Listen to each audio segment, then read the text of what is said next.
You absolutely popped up in this reading. The Queen of Cups, that's you. This is a water sign Scorpio.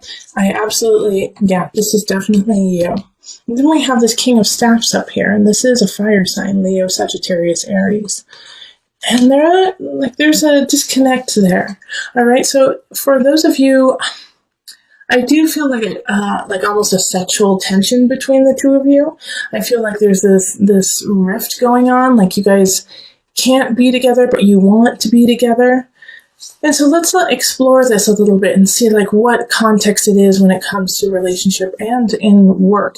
Because the Six of Swords is moving on. And so I think at the beginning of November, you're going to have this feeling, this impetus to push through on a job. But also I feel like some of you guys just feel like you need to move on with people in your lives and let go of some people. We have the Two of Cups in reverse. And so this is kind of a break away from people that you hold dear in your life. And it's also a disconnect too. And this disconnect is definitely connected to the Seven of Swords. And Seven of Swords is, it's a sneaky Pete. It's, someone taking something from you, feeling lost, feeling like you don't have enough because somebody else has it. And so these two are linked together, and it's like almost the cups are dripping down into the swords. And so I do feel like if you are in a relationship with a Leo sign, there is going to be some deceit. There's going to be some situations where everything's not out on the table and you don't know exactly what's going on. You don't have the full story, and they're kind of feeding you, these niceties and sweetness, and it's all a lie in a way. And so what you're going to have to really do is dig deep, Scorpio, which is easy for you because you're coming into your own judgment. You've got to use what you know. Okay, judgment popped up for the energy coming in from October. You gotta listen to your heart. You instead of talking yourself out of yourself in a way. It's like, no, maybe I'm overreacting. No, maybe they are not cheating on me. Maybe they didn't steal my car. Let me just give them a chance. And you're trying to talk yourself out of something you just know to be true. And you're like, I can't be that. I don't want to be a jerk about the situation. I don't want to be an ass, I'm always that person. Like I can feel like Scorpios being like, I don't want people to think I'm always that person, who accuses people or is a little more harsh, uses stronger wording. But Scorpio, you're just speaking the truth, right? Sometimes people don't want to hear the truth. So just speak clearly. Speak that tongue. Speak the tongue of truth. Because you see something going on, and it's right. The Hermit is like, just shine light on that. Shine light on what you know, even though it's going to be hard to say. Because in the Four of Pentacles, it's also here, Four of Pentacles.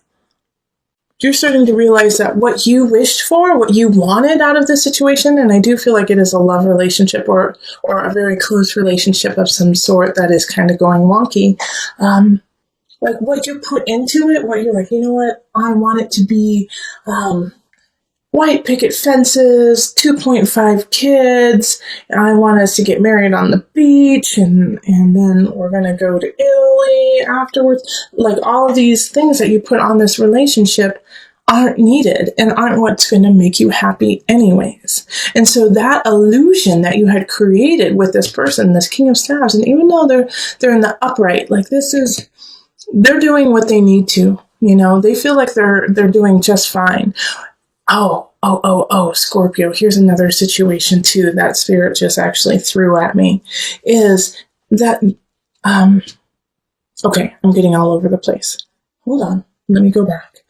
So this energy that, that you have put into the relationship of what I want it to be, it won't make you happy. And what will make you happy is like a soul connection. And here's the thing about this King of Staffs right there, is that they're in the upright, like I was just saying, they're in the upright, so they're doing really, really well. And maybe they have done some things that are awry. made some choices that aren't in your best interest, but are in their best interest. And so that's conflicting. But you have to let it go. You know, Seven of Cups is like not seeing choices clearly. Yeah, they're charming. Yes, they're sexy. Yes, they're fun. And yes, there was this connection, but it wasn't the truth. But here's another spin on all this, okay? Is that there is this amazing soul connection between the two of you, and that you are meant to be together, Two of Cups. However, something is blocking you too. All right, because with the Six of Staves, not Seven of Wands, but the Six of Swords, the two sixes here, you know, that energy, six is the energy of growth, learning, protection. You know, it's often nostalgia, looking to the past so that you can move forward. With these two energies, it's like they're almost conflicting for you guys. Like you have an idea, a foundation, and he or she has a foundation, and they're not the same. And so it's like you guys have to step differently to meet each other.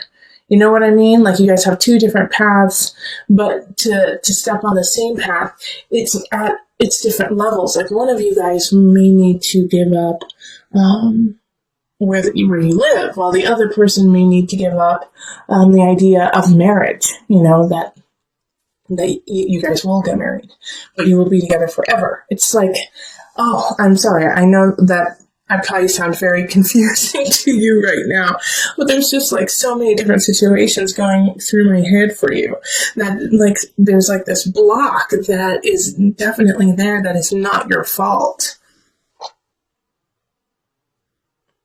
And so that's a possibility too, is that there's just this third party in a way, even though we didn't get, you know, the Three of Swords, but we did get the Seven of Swords. We have like this other party who's trying to split you guys up. And, you know, you can apply this to work too, really, but this is so relationship. This is so romantic, so about the heart. Okay, yeah, but, you know, and then we have these two fours here, and that's hard work, achievement, stability, and they're in the reverse, which is really interesting there too, because it's like, all the work that you've put into it isn't helping you out because it's just not the right situation. There we go. That's what it is. Okay, so I'm going to pull on the angel cards, Scorpio. Sorry for the interesting helter-skelter reading. Hopefully you gain something from it. It didn't mean to turn into like a love reading, but it definitely was that.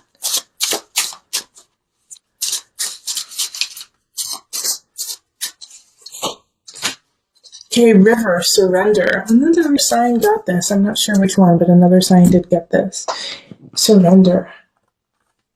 And I didn't read the book for them because it just didn't feel like that sign needed it, but I am going to read it for you because I'm getting called to, that there's something in there that you guys need to hear.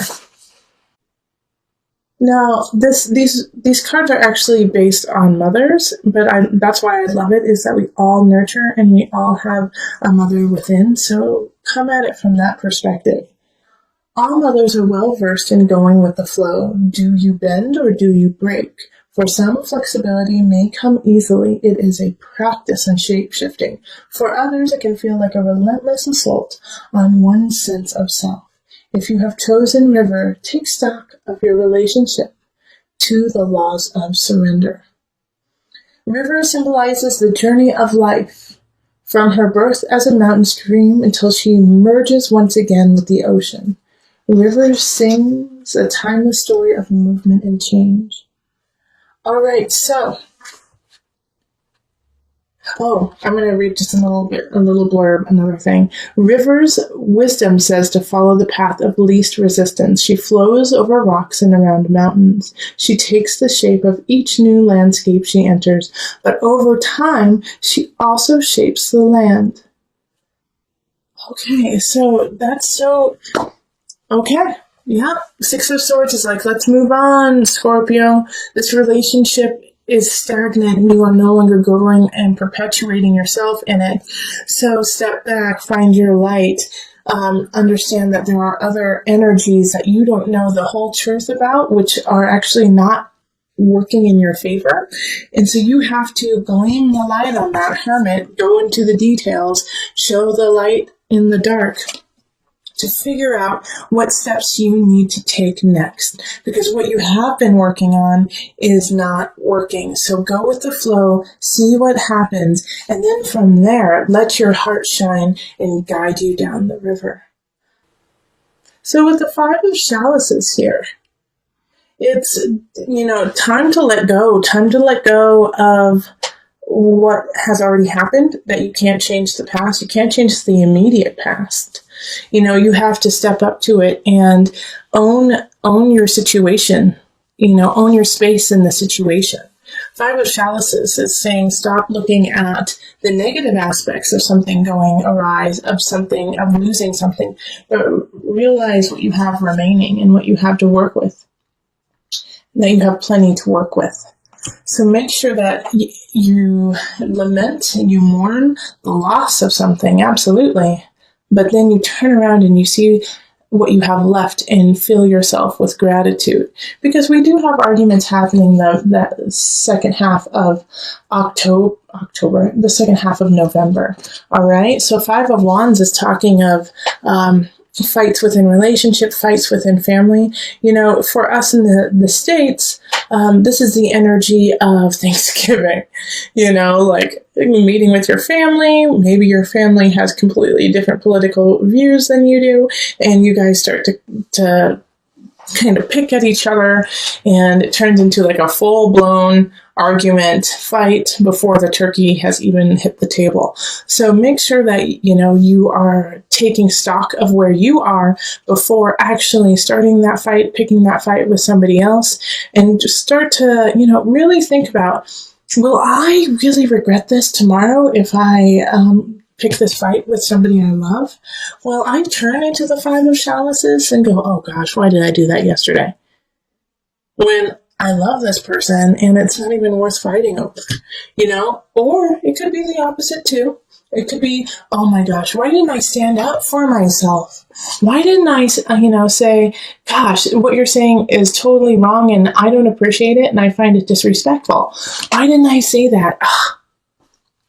So the 5 of Wands is like, pick your battles, choose your battles wisely, because all the battles that you are about to have a meaning and will affect you in the future, and will affect how the other person deals with fights and arguments with you in the future. So pick them wisely. And we have the King of Wands popping up, and they popped up in your November reading too. And this is, a Leo, Sagittarius, Aries. They're still here. And so the connection though, this is with work. So, go back to the November reading after watching this, because I'm going to add on to it right now. The King of Wands energy, like I was saying in the November reading, often has that feeling of relationship for you, has a feeling of love with you.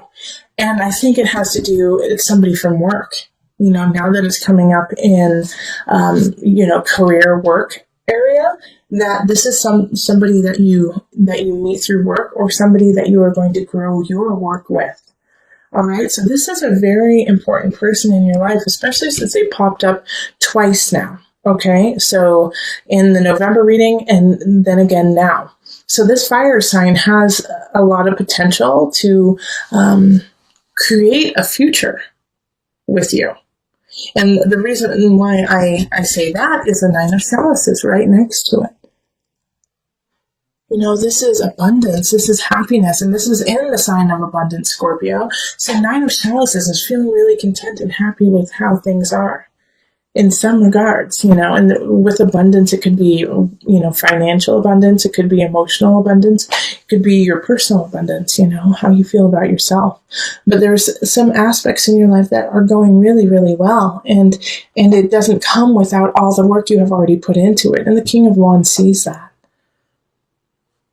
And I think this is why these fights are so frustrating to you when it comes to family and when it comes to relationship in some regards. Because you're like, I am finally feeling comfortable in my own skin. I'm finally feeling like I can take the steps I need to for my life. And then you come in and you like try to strip me down, take away my life, take away who I am.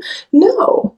You know, and so this is like why the fight I think is actually happening is it's like, for most of you, it will be, I need to stand up for what I have because I'm so grateful to be who I am. Yeah. And the Ten of Swords. This is like, this is power. Power, baby. This is power, Scorpio. Because this is in the mind, body, soul connection. So this is a rebirth. You have to let go of an aspect of yourself. And I really feel like it has to do with what I just said, is that you're like, no, I am coming into my own, and you may not like it. You may not find it comfortable, but I'm not here to make you comfortable. I'm here to live my truth. And if you find that uncomfortable, then that is a personal problem, not mine. Right, Scorpio? This is where we need to be. And if you're not there, we got to work to get there. And there's a fire sign who has your back. Yeah, Ten of Swords is powerful in mind-body-soul connection. You're releasing some of your own self-doubts, your own worries, so you can come up into your light, shining brightly. That is so awesome. I am going to put a little disclaimer with this, because it is the Ten of Swords. Change and growth, they call it growing pains for a reason. So don't back down if you start to get those growing pains, okay? You're just growing. So we're going to call on the angel deck for some added guidance. You are profoundly clairvoyant. Trust what you see in your mind's eye as well as your physical sight, for your spiritual vision helps you with healing, teaching, and guidance. All right. Power, baby. Ten of Swords. You are profoundly clairvoyant. Letting go, rising from the ashes, stronger, better than ever. Listen to your intuition. Listen to your heart, and the body will follow.